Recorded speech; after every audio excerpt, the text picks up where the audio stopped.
Hey, how's it going?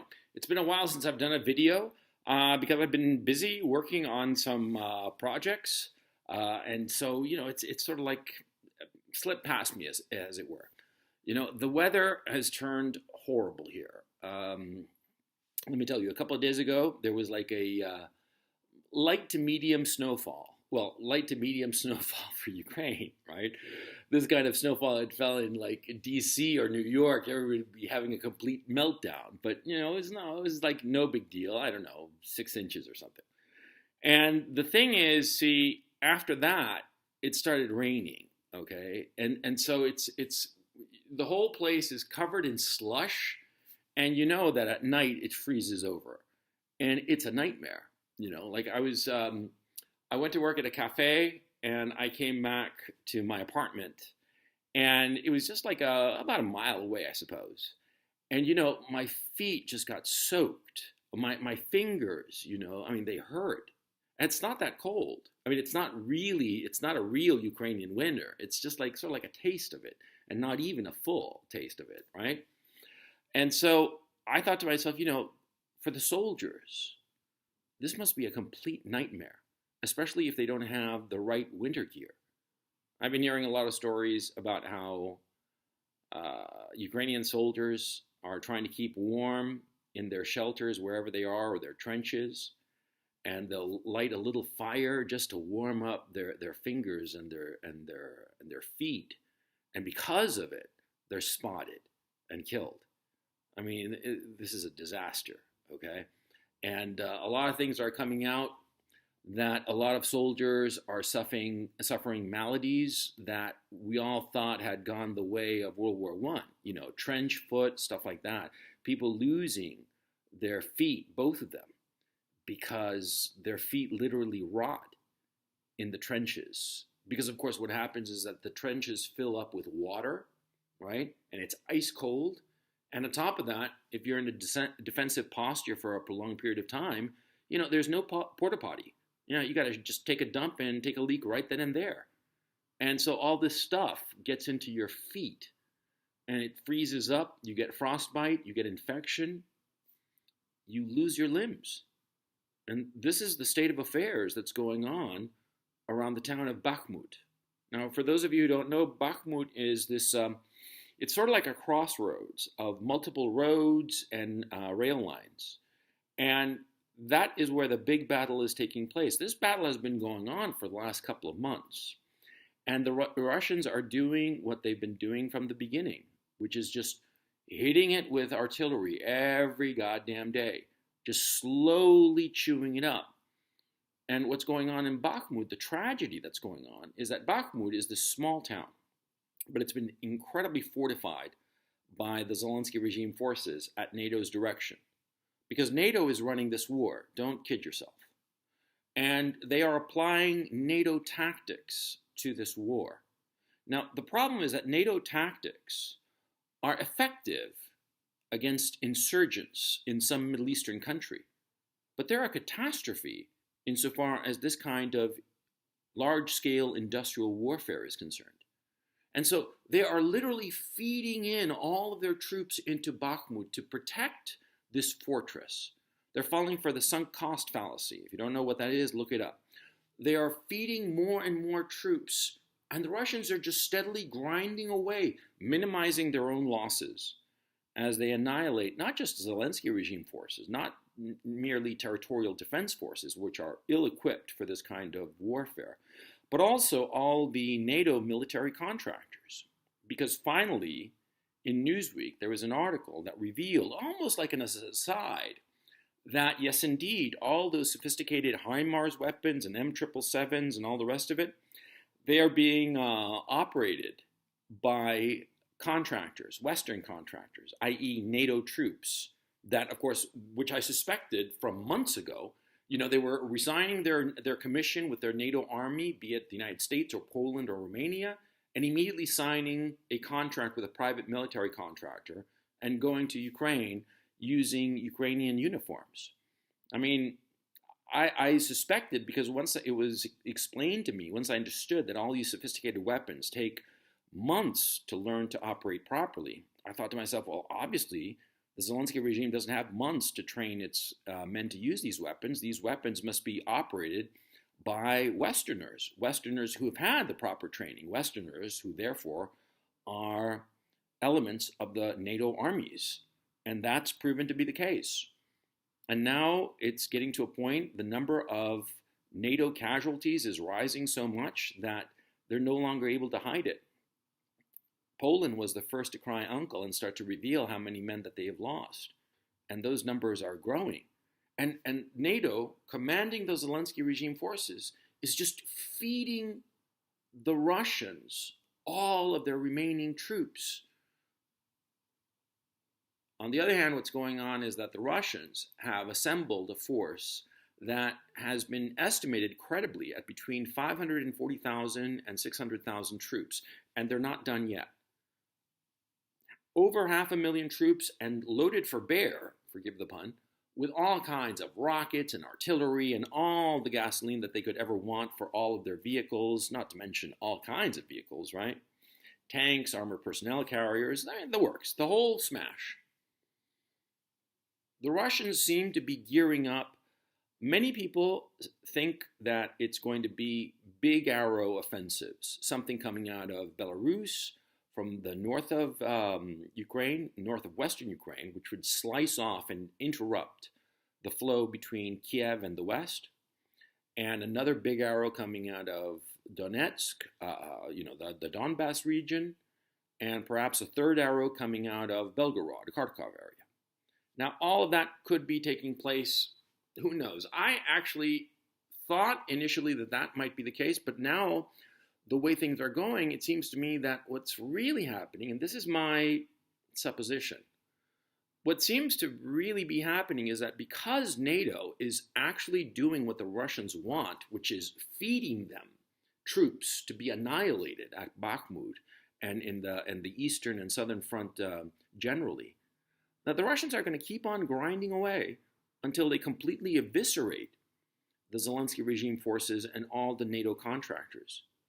And once they've totally annihilated all these forces and drawn up all the reserves and just sucked them all in and just spit them out, destroyed, of course, I think that this enormous army that the Russians have, it's the occupation army.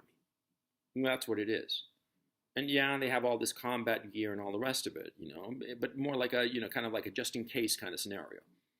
I think that this big force, they're going to hold it back, keep on growing it, as they keep on grinding away in this war that seems so static. But you see, it's not the territory. I mean, I'm always insisting on this. It's not the territory. It's the army. You're not fighting territory, you are fighting an army. And if you destroy the army, eventually you'll be able to take over the whole territory. And that seems to be the Russians' approach. Surovikin, the commanding general of all Russian forces in the theater of operations, he said very clearly that his whole intent was a slow attritional war to demilitarize, quote unquote, Ukraine. What do you think demilitarization, what do you think that means? It means destroying the entire military. And NATO and the Zelensky regime are doing this. And Bakhmut is the focus because they've invested so much in defending Bakhmut that they can't pull back. They keep it like a bad gambler, Bad gambler, he bets on red, he loses. So what's he do? He doubles down, puts, instead of 2 chips, he puts 4 chips on red, loses again. So what's he do? He puts 8 chips, loses again, puts 16, and then 32, and then 64, and then he's bankrupt. See? That's what the Zelensky regime is doing insofar as Bakhmut is concerned. And it's just playing right into the Russians. It's right into the Russians' hand. And it's just a catastrophe. It's just so sad. It's such a tragedy. It just breaks your heart because you see, when you see people who are brave and fighting hard, you admire them, whatsoever their stripes.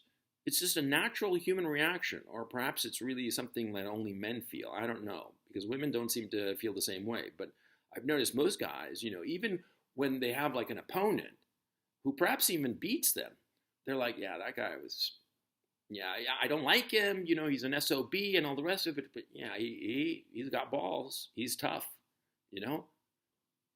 And so to see men throwing their lives away for nothing, that's the tragedy. For nothing or worse, for some PR headline. Anyway, that's been my mood insofar as the last few days. And maybe that's why I haven't been doing videos, because I see what's coming. It's just a tragedy. Nothing is changing. The Zelensky regime, the definition of insanity, they keep doing the same goddamn thing over and over and over again, thinking that they'll get a different result. And the worst part, see, the kind of war that they're fighting, we're just feeding men into these pointless defenses. It just plays into the Russians. And see, in attritional warfare, I mean, the first thing you have to do is just make two columns. Their forces and your forces.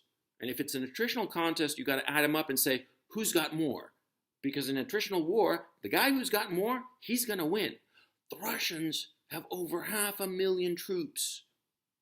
The Zelensky regime does not have anything even remotely close. So they're going to lose.